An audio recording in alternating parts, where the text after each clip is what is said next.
ಆತ್ಮೀಯ ವಿದ್ಯಾರ್ಥಿಗಳೇ, ನಿಮಗೆಲ್ಲ ಗಮ್ಯ ಕನ್ನಡ ಪ್ರಪಂಚ ಯೂಟ್ಯೂಬ್ ಚಾನಲ್ಗೆ ಸ್ವಾಗತ. ಈ ದಿನ ನಾವು ಗಾದೆ ಮಾತಿನ ವಿಸ್ತರಣೆಯ ಭಾಗದಲ್ಲಿ ಮತ್ತೊಂದು ಗಾದೆಯ ವಿವರಣೆಯನ್ನು ಕೇಳೋಣ. ಈ ದಿನದ ಗಾದೆ ಕೂಡಿ ಬಾಳಿದರೆ ಸ್ವರ್ಗ ಸುಖ.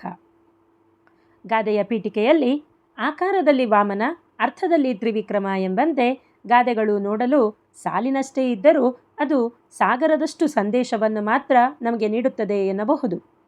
ಇನ್ನು ಈ ಗಾದೆ ಮಾತುಗಳು ನಮ್ಮ ಹಿರಿಯರ ಜೀವನದ ಅನುಭವದ ನುಡಿಮುತ್ತುಗಳಾಗಿವೆ. ಆದ್ದರಿಂದಲೇ ಗಾದೆಗಳಿಗೆ ನಾಣ್ಣುಡಿ ಅಥವಾ ಜಾಣ್ನುಡಿ ಎಂಬೆಲ್ಲ ಹೆಸರುಗಳೂ ಇವೆ.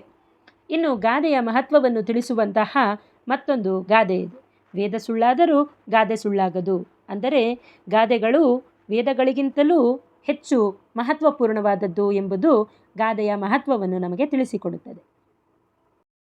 ಇನ್ನು ಈ ಗಾದೆ ಮಾತಿನ ಹೊರಾರ್ಥವನ್ನು ನೋಡೋದಾದರೆ, ಮನುಷ್ಯನಾಗಿ ಹುಟ್ಟಿದ ಮೇಲೆ ಆ ಮನುಷ್ಯನಾದವನು ಸ್ನೇಹಿತರ ಜೊತೆ ಆಗಿರ್ಬೋದು ಅಥವಾ ಸಂಬಂಧಿಕರ ಜೊತೆ ಆಗಿರ್ಬೋದು, ಅವರ ನಡುವೆ ಬರುವಂತಹ ಹಲವು ಬಗೆಯ ಬೇರೆ ಬೇರೆ ಅಭಿಪ್ರಾಯಗಳನ್ನು, ಅಂದರೆ ಭಿನ್ನಾಭಿಪ್ರಾಯಗಳನ್ನು ಗೌರವಿಸಿಕೊಂಡು ಅನುಸರಿಸಿಕೊಂಡು ನಡಿಬೇಕು. ಆಗ ನಮಗೆ ಕಷ್ಟದ ಕೆಲಸಗಳು ಕೂಡ ಸುಲಭವಾಗುತ್ತದೆ ಮತ್ತು ಯಶಸ್ಸು ಅನ್ನುವಂಥದ್ದು ನಮಗೆ ದೊರೆಯುತ್ತದೆ.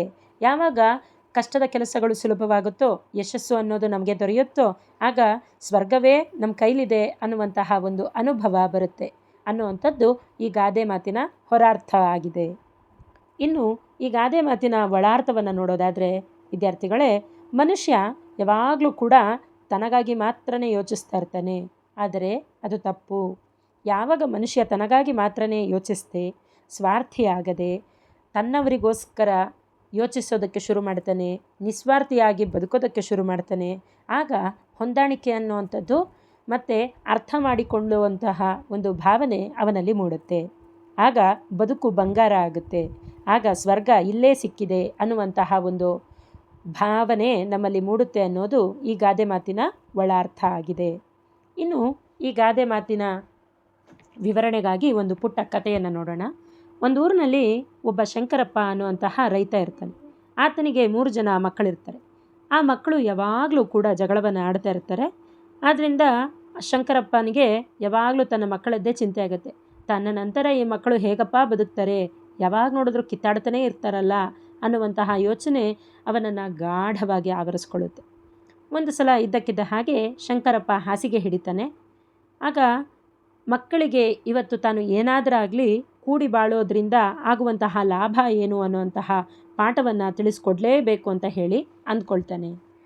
ಅಲ್ಲೇ ಆಟ ಆಡ್ತಿದ್ದಂತಹ ಮಕ್ಕಳನ್ನು ಕರೀತಾನೆ. 3 ಜನ ಮಕ್ಕಳು ಓಡೋಡಿ ಬರ್ತಾರೆ ತಂದೆಯ ಬಳಿಗೆ. ಅವರ ಕೈಗೆ ಒಂದೊಂದು ಕಟ್ಟಿಗೆಗಳನ್ನು ಕೊಡ್ತಾನೆ ಶಂಕರಪ್ಪ. ಕೊಟ್ಟು ಅದನ್ನು ಮುರಿಯೋದಕ್ಕೆ ಹೇಳ್ತಾನೆ. ಆಗ ಮಕ್ಕಳು ಆ ಕಟ್ಟಿಗೆಯನ್ನು ಸುಲಭವಾಗಿ ಮುರಿತಾರೆ. ನಂತರ ಶಂಕರಪ್ಪ 3 ಮಕ್ಕಳಿಗೆ ಒಂದೊಂದು ಕಟ್ಟಿಗೆಯ ಕಟ್ಟನ್ನು ಕೊಡ್ತಾನೆ. ಅದನ್ನು ಮುರಿಯೋದಕ್ಕೆ ಹೇಳ್ತಾನೆ. ಎಲ್ಲ ಮಕ್ಕಳು ಕೂಡ ಒಬ್ಬರಾದ್ಮೇಲೆ ಒಬ್ಬರು ಪ್ರಯತ್ನವನ್ನು ಪಡ್ತಾರೆ.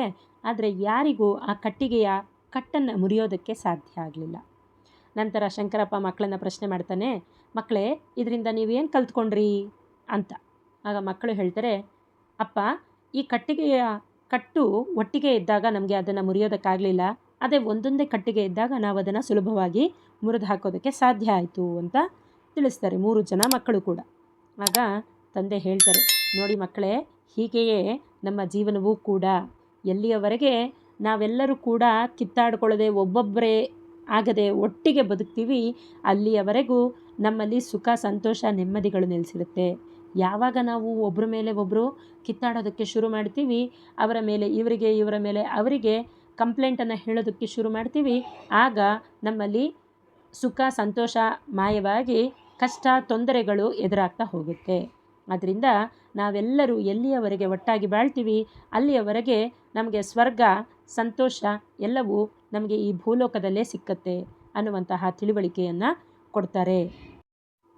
ಒಗ್ಗಟ್ಟಿನಲ್ಲಿ ಬಲವಿದೆ ಅನ್ನುವಂತಹ ಗಾದೆಯನ್ನು ನಾವು ಈ ಕೂಡಿ ಬಾಳಿದರೆ ಸ್ವರ್ಗ ಸುಖ ಅನ್ನುವಂತಹ ಗಾದೆಗೆ ಸಮಾನಾರ್ಥಕ ಗಾದೆಯನ್ನಾಗಿ ಅಥವಾ ಹೋಲಿಕೆಗೆ ಅಥವಾ ದೃಷ್ಟಾಂತವಾಗಿ ಕೊಡುವಂತಹ ಗಾದೆಯನ್ನಾಗಿ ವಿವರಿಸಬಹುದು.